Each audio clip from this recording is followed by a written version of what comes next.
ये लाइट किसने जला दी? अभी तो बुझाई थी मैंने।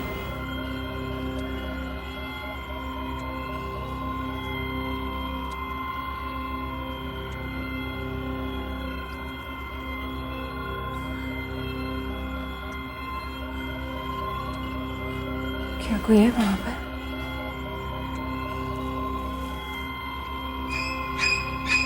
कौन है?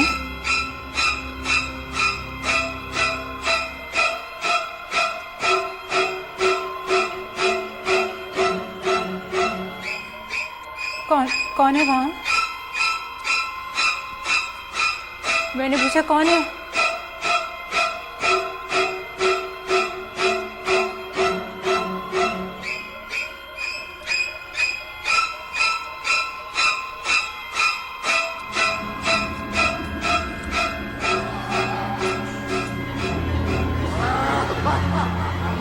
मैंने पूछा कौन है? कौन है वहां?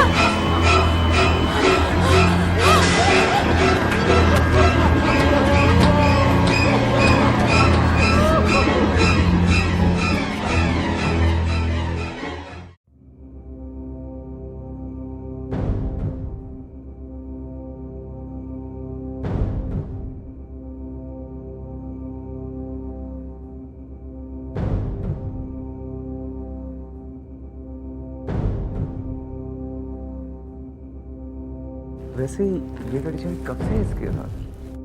कल रात से। आप बता रही थी रात भर ही काम भी रहे थे और इनको पसीना भी आ रहा था।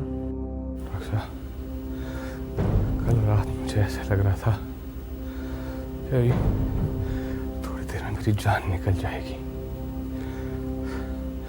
बहुत अजीब कैफियत थी मेरी। वैसे ये हालत कब से है आपके साथ? नहीं डॉक्टर साहब, इससे पहले तो ये बिल्कुल सेहतमंद थे।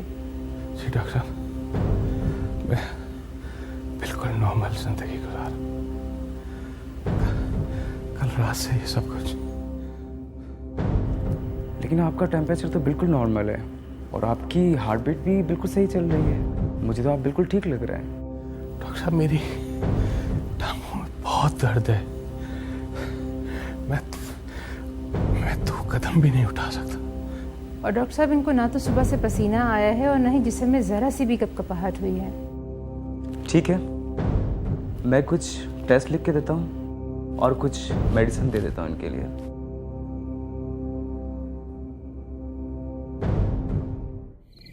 मैं तो अब बिस्तर से लग चुका था। इसी वजह से मेरी नौकरी भी खत्म हो चुकी थी। मेरी बीवी घर के कामकाज के साथ मेरी देखभाल भी करने लगी थी। हमारी मुकद्दस किताब कुरान मजीद हमें इस बात की इत्तला देती है कि बहुत सी मखलूक़ात ऐसी हैं जो मुस्तकिल मौजूद होने के बावजूद हमारी निगाहों से पोशीदा रहती हैं। ज़ीशान अहमद और उसकी बीवी की परेशानियों का सबब भी ऐसी ही एक नादीदा कुव्वत थी जिसके बारे में वो दोनों कुछ भी नहीं जानते थे। मेरी नौकरी खत्म होने की वजह से आमदनी बंद हो गई। हमारे पास खाने पीने की चीज़ों के लिए भी रकम खत्म हो गई। मेरी बीवी ने अपने ज़ेवरात बेचने का फैसला किया। मैंने उसे ऐसा करने से रोका। मेरा घर 2 मंजिला था। मैंने उसे ऊपर की मंजिल किराए पर देने के लिए कहा। मेरी बीवी की थोड़ी सी भागदौड़ से मकान का ऊपर वाला हिस्सा किराए पर चढ़ गया। हम लोगों ने किराएदारों को नादीदा मखलूक के बारे में कुछ नहीं बताया।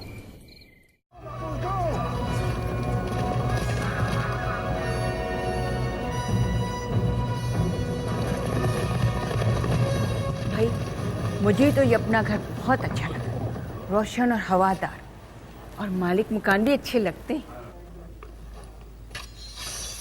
तुम बता रही थी कि मालिक मकान बीमार है? हाँ, उनकी बीवी ही अब घर चलाती है। मुझे लगता है उनको फालिज हो गया।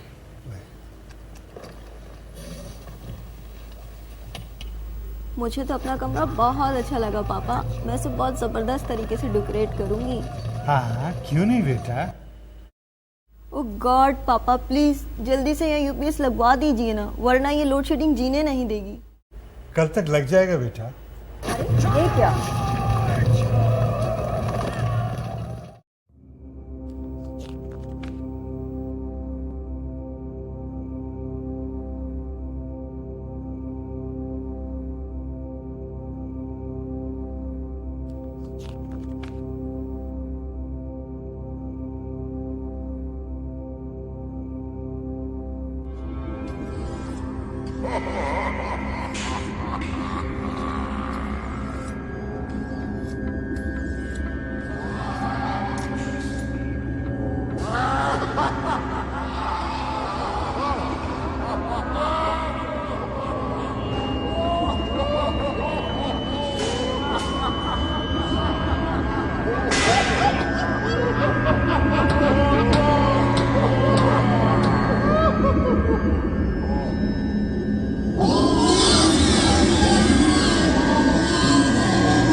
के झटके महसूस हो रहे हैं।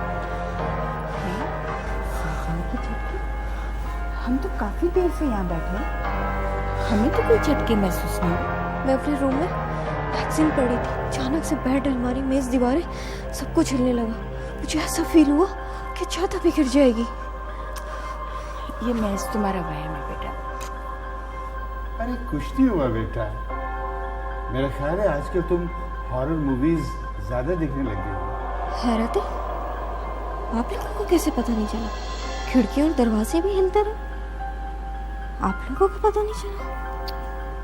मगर ये सब कैसे हो सकता है? ऐसा करो रजिया, आज रात तुम इसके साथ सो जाओ। क्यों बेटा, अब ठीक है ना?